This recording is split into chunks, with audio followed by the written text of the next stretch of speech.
Alors, que dire sur ce débat d'orientation budgétaire que nous avons voté ce matin, enfin pas voté, mais qui a été présenté ce matin en fait au département et qui s'est tenu.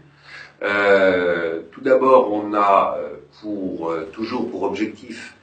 de garder un niveau d'investissement très élevé et très soutenu, aussi bien pour 2018 que pour les années suivantes également.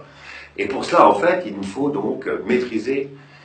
nos dépenses de fonctionnement afin de dégager en fait une épargne de gestion suffisamment importante, une épargne brute importante. Donc c'est le cas, on a toujours donc la même politique concernant les frais de fonctionnement, puisque je vous rappelle qu'on est les plus bas de France par habitant, on a les dépenses de fonctionnement les plus basses par habitant, et de ce fait, on est comment dire, plus exposés que d'autres, étant les meilleurs de France, les plus bas, plus exposés que d'autres à des risques d'augmentation, et ce n'est toujours pas le cas. Au contraire, cette année, d'une façon vertueuse, on continue, on baisse de 0,5% pour 2018, c'est ce qu'on prévoit, et donc c'est plutôt excellent dans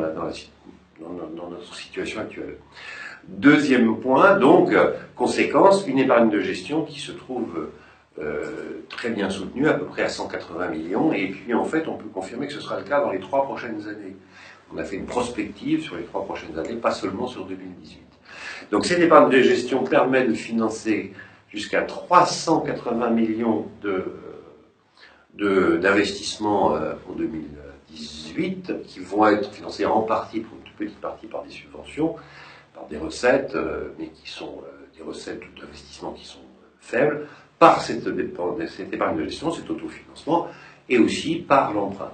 Mais vu l'importance de l'autofinancement, ça nous permet de contenir l'emprunt à un niveau bas, et on a une excellente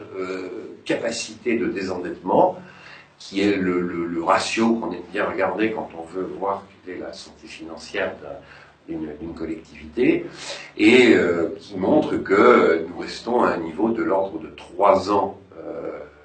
de capacité de désendettement, ce qui voudrait dire que si demain nous étions d'emprunter,